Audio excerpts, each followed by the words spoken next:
हमने कैसे सीखा था हारमोनियम बजाना। प्यारे साथियों, आज की इस वीडियो में जिस रास्ते से होते हुए जो तरीका अपना कर मैं हारमोनियम सीखा था, वो तरीका आपको शेयर करने वाला हूं कि किन रास्तों से होते हुए किन चीज़ों का पता करके किन चीज को कौन सी चीज़ मुझे पता चली कि इससे गाना बज सकता है, उन चीज़ों को आज आपसे शेयर करूंगा।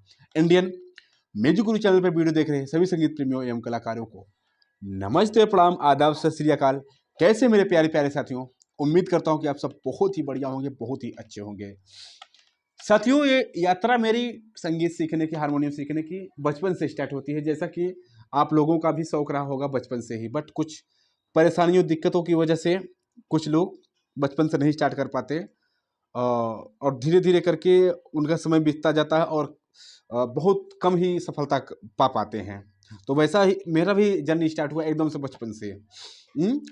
तो सबसे पहली बात तो हारमोनियम कैसे मैं खरीद पाया था, ये चीज़ मैं आपसे शेयर कर चुका हूँ कि किसी तरीके से चोरी छिपे पैसा चोरी करके या किसी की मांग जांच कर उधारी लेकर मैं हारमोनियम खरीद पाया था। पहली बात तो ये। और हारमोनियम घर में आए या घर वालों को गंवारा नहीं था। घर वाले कभी नहीं चाहते थे कि मैं हारमोनियम सीखूं या सिंगिंग सीखूं, ऐसा एकदम से गलत था घर वालों की नज़र में। और जहाँ से मैं पढ़ाई भी कर रहा था, वो टीचर जी इतने सख्त थे कि वो कभी नहीं घर वालों को कहते कि इनको हारमोनियम लाने दीजिए। तो ये सब सारी बातें थी मेरे साथ तो, लेकिन दिल है कि मानता नहीं। यही बात मेरे साथ चल रही थी कि लाख मना करें, गुरुजी चाहे मना करें, पढ़ाने वाले चाहे घर वाले, माँ बाप चाहे जो मना करें, बट दिल है कि मानता नहीं। यही बात थी मेरे साथ। और मैं किसी तरीके से, जो मैं बताया ना कि इस तरीके से मैं हारमोनियम खरीद लिया। हारमोनियम खरीदने के बाद मैं घर पे नहीं लाता था, अपने दोस्त के यहाँ ही रखता था। और कभी कभी लाता था अपने घर पे, बजा कर फिर पहुंचा देता था। तो घर वाले पूछते थे कि किसकी है, तो बता देता कि दोस्त की है, सीखने के लिए लाता हूँ। तो हालांकि कुछ नहीं बोलते थे कि चलो दूसरी की है, कोई बात नहीं, ये तो पैसा नहीं फंसाया, कोई मतलब नहीं, कोई दिक्कत नहीं है।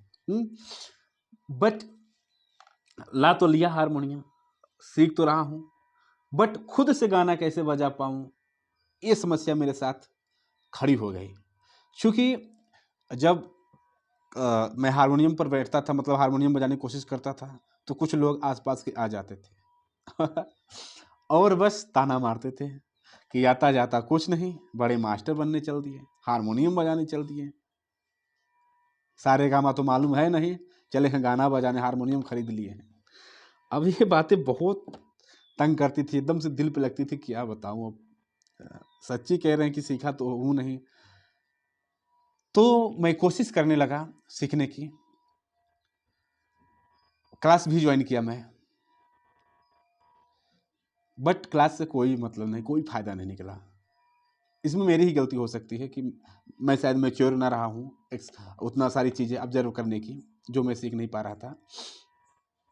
तो मैं क्या किया कि कुछ सीमित अलंकार मेरे पास हो गए, उन अलंकारों को मैं रटना चालू किया। क्योंकि मेरे दिमाग में ये था कि सीखना है किसी तरीके से, और चूंकि अलंकार एक ऐसा चीज़ होता है कि सभी के जुबान से सुना हो कि ये बहुत अच्छी चीज़ होती है, पहले अलंकार ही आप सीखेंगे, अलंकार के बाद ही गायकी सीख सकते हैं, आप बजायकी सीख सकते हैं। तो अलंकारों को मैं रटना चालू कर दिया, बट रिजल्ट कुछ नहीं, शून्य ही था रिजल्ट, मुझसे बजाना नहीं आया। और मैं अभी बताया ना कि मैं क्लास ज्वाइन किया था, तो क्लास में क्या था कि कुछ लोग ऐसे आते थे जिनको हल तक हारमोनियम बजाना आता था, कुछ बंदिश वगैरह बजाने आती थी। तो उनके द्वारा बताए गए कुछ रटे रटाए गानों के नोटेशन मैं याद कर लिया था कि कौन कौन से हम नोट दबाएंगे तो कौन सा गाना निकलेगा। क्योंकि क्लास करने से थोड़ा ये चीज़ मालूम पड़ गया था कि सारे गामा पाधा निसा क्या है, किन सुरों को कहते हैं, कैसे कैसे जाएंगे तो सारे गामा पाधा निसा बनेगा। बट वास्तव में उनका मतलब भी नहीं मालूम था कि उनकी बनावट से नहीं, उनकी फ्रिक्वेंसी से, उनकी आवाज़ से मतलब है, ये चीज़ नहीं मालूम था। सिर्फ ये मालूम था कि ए सा है, ए रे है, ए गा मा पा धा नी सा, ऐसा करके मालूम था बस। तो ऐसा रटता था मैं, और जो नोटेशन बताया था ना, वो नोटेशन मैं रटता था। उस समय जैसे आने से उसके आए बाहर, जाने से उसके जाए बाहर, बड़ी मस्तानी है मेरी महबूबा, ये सब गाने गानों का नोटेशन बहुत ही फेमस हुआ करता था। गाने जितना गाना फेमस था, मशहूर था, तकरीबन उतना ही उसका नोटेशन फेमस था। लोग उतना ही नोटेशन को भी फाइंड करते थे, ढूंढते थे। तो इसमें भी दिक्कत थी, परेशानी थी क्योंकि उस समय यूट्यूब का उतना ज़्यादा माहौल था नहीं, इंडिया में उतना ज़्यादा लोग नहीं जानते थे यूट्यूब के बारे में। और तो जो लोग बता देते थे कि ए ऐसे नोट दबाने से ए फला गाना निकलेगा, वही लोग जान पाते थे। जैसे यहाँ से बता दिए तो सिर्फ यही जान पाते थे, और यहाँ से कोई बता दिया कि बजाना है आपको तो नहीं बजा पाते थे। ऐसा मेरे साथ होता था। तो साथियों, मैं क्या किया कि क्लास छूट गई मेरी। फिर मैं क्या किया कि मैं जैसे कार्यक्रम में जाने लगा। जैसे मैं प्रयागराज उत्तर प्रदेश से हूँ, तो यूपी बिहार में सबसे ज़्यादा क्या होता है, यहाँ एक विधा है मतलब संगीत की, बिरहा। यहाँ बिरहा बहुत ज़्यादा होता है। उस समय हो रहा था, अब तो थोड़ा सा कम हो गया है। तो बहुत ज़्यादा बिरहा कार्यक्रम होता था, और साथ में नौटंकी और एक कार्यक्रम रामलीला। ये 3 कार्यक्रम में मैं ज़रूर से ज़रूर अटेंड करता था। इनमें ज़रूर से ज़रूर मैं जाता था इनको देखने। तो देखने का मेरा मेन उद्देश्य ये था कि मैं देखूंगा कि कैसे सिंगर गाता है और कैसे हारमोनियम वाला बजाता है। और वैसे भी बहुत ज़्यादा इंटरेस्ट था मुझे संगीत से बचपन से ही, कि मुझे इसी लाइन में जाना है, चाहे जो हो जाए, मुझे सीखना है। सीख कर इसी में कुछ न कुछ ज़िंदगी में अपनी लाइफ में करके दिखाना है और करना है। ठीक, तो बचपन से ही जुनून था।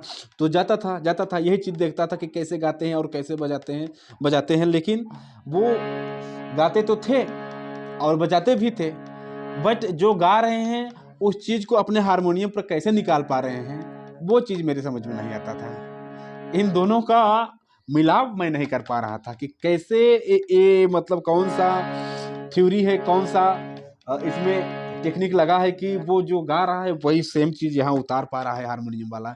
ये चीज़ मेरे समझ से बाहर जा रही थी, और मैं सीख भी रहा था यही चीज़। इसी चीज़ को मैं पकड़ने की कोशिश कर रहा था। बहुत दिन गए साथियों। हारमोनियम प्रयास कर रहा था, चिल्ला चिल्ला के प्रयास करता था एकदम से, क्योंकि गायकी भी सीखना था और बजायकी भी। तो बाबूजी मेरे खेत में बाजरा की खेती करते थे, तो बाजरा बोया हुआ था, मतलब ज़्यादा तक वही बोते थे। तो वहाँ उनकी रखवाली करने के लिए, खेत की फसल की रखवाली करने के लिए छोटा सा एक कुटिया बना देते थे। तो मैं उसी में जाकर घुस कर खूब रियाज करता था, खूब चिल्लाता था, बट मतलब कुछ नहीं निकलता था, बल्कि आसपास के लोग परेशान होते थे। बस मैं मैं मेरे लिए तो कोई फ़ायदा नहीं दिख रहा था, बस चिल्ला रहा था बस मैं। फिर साथियों, कार्यक्रम में जाते तो मैं क्या करता था कि ज़्यादा तक जो हारमोनियम बजाने वाला होता था उसके आसपास ही बैठता था, ताकि मुझे समझ में आए कि कैसे बजा रहा है। तो साथियों, सबसे पहले जो मेरे समझ में बात आई वो ये आई कि जैसे गायक गा रहा है, सिंगर गा रहा है, और गाते गाते जैसे ही उसकी आवाज़ चढ़ती थी तो देखता था कि जो बजाने वाला है उसकी भी उंगलियां ऊपर की तरफ जाने लगती थी, मतलब उसका भी हाथ ऊपर चढ़ जाता था, ऊपर के सुर मतलब इधर के सुर बजाने लगता था। और जैसे ही उसका सुर नीचे होता था, डाउन होता था, उतरता था, तो वो बजाने वाले नीचे चला आता था। बस यही से मेरे दिमाग में बात चढ़ी साथियों। देखें, अभी तक तो सारा खिलवाड़ चल रहा था, सारा कुछ खिलवाड़ चल रहा था। अब खुद से गाना बजाने की, खुद से हारमोनियम सीखने की जर्नी मेरी यहीं से स्टार्ट होती। यही सबसे पहले मेरे समझ में यही बात आई कि अगर गाने वाला ज़्यादा ताकत लगा के बोल रहा है, सुर चढ़ा कर बोल रहा है, तो हमें ऊपर के नोट बजाने पड़ेंगे, और कम बोल रहा है, सुर उतर कर बोल रहा है, तो हमें नीचे के नोट बजाने पड़ेंगे। ये चीज़ मेरे माइंड में बात घुस गई कि ये असली तरीका है हारमोनियम सीखने का, ये असली तरीका है। और फिर क्या किया, मैं उसी पर रिसर्च करने लगा साथियों कि क्या ये सत्य बात है क्या, कि जैसे जैसे सिंगर की आवाज़ तेज होती चली जाएगी, हम ऊपर की ओर जाएंगे, और जैसे जैसे डाउन उतरती चली जाएगी, हम नीचे चले जाएंगे। रिसर्च करना चालू कर दिया, और मेरे अंदर इंटरेस्ट आ गया। मैं और कार्यक्रम में जाने लगा, और ज़्यादा कार्यक्रम में देखने लगा। तो ये चीज़ मेरी क्लियर हो गई कि हाँ, ऐसा ही होता है कि जब सिंगर गा रहा है और जैसे वो अपनी आवाज़ को तेज करता है तो ऊपर जाना पड़ता है, जैसे ही डाउन करता है नीचे जाना पड़ता है। ये कंसेप्ट मेरे दिमाग में क्लियर हो गया। तब मैं क्या करने लगा कि इन सुरों को भी समझने की कोशिश करने लगा। समझ रहे हैं? अभी तक मैं क्या कर रहा था पहले कि सिर्फ इनको रट रहा था, बट अब क्या करने लगा, जब वो कंसेप्ट मेरे समझ में आया तो मैं इन सुरों को समझने लगा, समझ कर इनकी जो आवाज़ है उनको सुन कर बजाने लगा, अपने ध्यान में चढ़ाने लगा।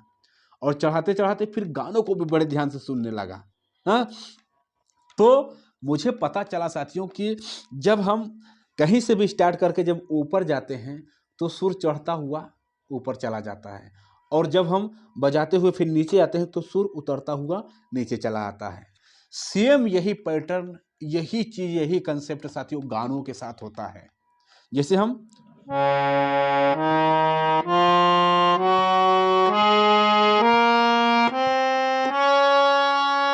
देख पा रहे हैं, अगर हम इसे बजाएं और यहां बजाएं तो क्या फर्क दिखेगा। सा, सा, ऐसे ही देखिए मैं बोल रहा हूं, यहाँ कम आवाज लगानी पड़ रही, कम ताकत लगानी पड़ रही, देखिए सा, सा, यहाँ चिल्लाना पड़ रहा है। क्लियर है ना? तो ये चीज मैं पहले क्लियर किया कि हाँ, ऊपर चढ़ने पर आवाज चढ़ती है, नीचे उतरने पर आवाज उतरती है। फिर गानों को मैं रिसर्च करने लगा। हाँ? गानों पर मैं खूब ध्यान लगाकर सुनने लगा कि गाने कैसे होते हैं। तो इसी तरीके साथियों गाने में क्या है, जैसे इसमें तो मान लें 8 सुरों का 7 सुरों का कॉम्बिनेशन बनाया गया है, इसको भी ले ले तो 8 सुरों का। तो गानों में क्या होता है, 4 सुरों का, 3 सुरों का, 5 सुरों का, 6 सुरों का, ऐसे कॉम्बिनेशन बनाया हुआ होता है। हाँ? जब ये गाना जब मैं सुना ध्यान से तो ये चीज़ मुझे क्लियर होने लगी कि गानों में भी यही चीज़ है, बट हम समझ नहीं पाते। अभी देखें, अभी बहुत खतरनाक गानों की मैं बात नहीं कर रहा हूँ, अभी स्टार्टिंग की ही मैं बात कर रहा हूँ। जब मैं एकदम स्टार्टिंग में मेरे समझ में आया कि हाँ ऐसे बज सकता है हारमोनियम, तब की मैं बात कर रहा हूँ। तो जो भी इस तरीके से चढ़ते हुए, जैसे सीढ़ी नुमा चढ़ता हुआ और सीढ़ी नुमा ही उतरता हुआ गाना जब रहता तो मेरे समझ में आ जाता था कि हाँ इस तरीके से ये बजेगा, इस तरीके से ये मतलब चढ़ेगा, इस तरीके से उतरेगा। साधारण साधारण गाने। तो इन पर रिसर्च मैं चालू कर दिया, तो उस टाइप के कुछ मैं गाने सॉल्व करने लगा, जो सीधे सीधे ऊपर जाते थे और सीधे सीधे नीचे आते थे। फिर मैं क्या किया, और अच्छे से, जैसे अभी तो ऐसे ऐसे कर रहा था, ऐसे ऐसे, फिर क्या किया मैं, ऐसे ऊपर नीचे, ऐसे ऐसे आगे पीछे करके सुरों को समझने लगा। तो और मेरा ज्ञान बढ़ने लगा कि हाँ ऐसे भी गाने बहुत सुनाई देते हैं, जैसे तुझे देखा तो ये आगे पीछे कर रहा है गाना ना, तो इस टाइप के मुझे सुर सुनाई दिए, तो मैं कंफर्म हो गया कि हाँ इस टाइप के भी होते हैं। तो साथियों ये चीज करते करते, इनको समझते समझते मैं हारमोनियम सीख पाया, क्लियर कर पाया। जैसे अभी एक दो एग्जांपल मैं दूं कि ये बात सत्य है कि नहीं, कि ऊपर चढ़ते समय सुर चढ़ता है। जैसे गाने रहते हैं तो अगर गाना का सुर चढ़ता हुआ दिखता है तो हमें ऊपर जाना पड़ता है, और सुर उतरता हुआ दिखता है तो हमें नीचे जाना पड़ता है। जैसे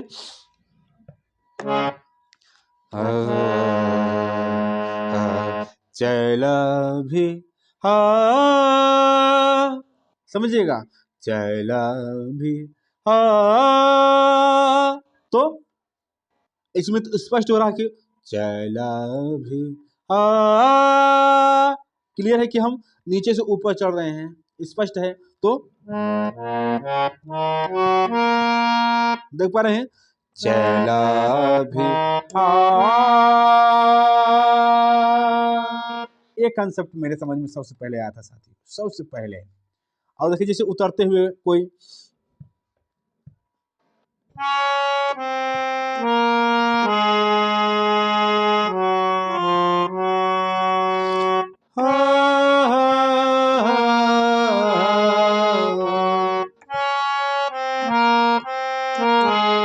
देखिए तेरी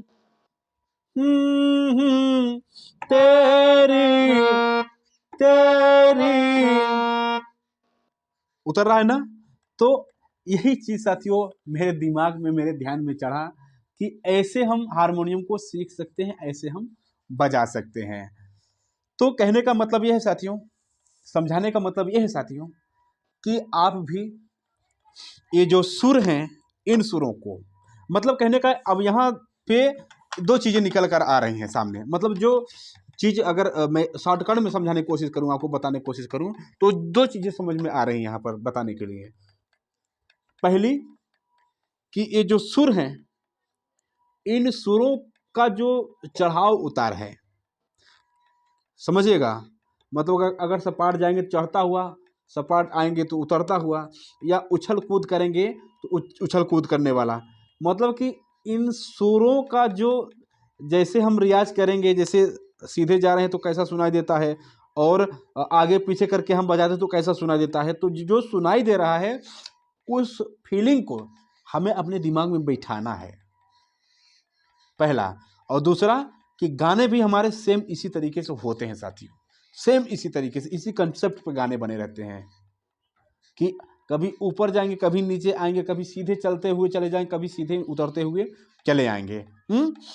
तो इन दो चीज़ों को आप कंफर्म कर लें, तैयार कर लें, 100% आप खुद से गाना निकाल लेंगे, कहीं भी जाने की जरूरत नहीं। ठीक, तो उम्मीद करता हूँ साथियों वीडियो पसंद आया होगा। इस वीडियो में इतना ही, मिलते हैं किसी और प्यारे से वीडियो के साथ। तब तक के लिए आप सभी दोस्तों, सभी साथियों से नमस्ते, प्रणाम।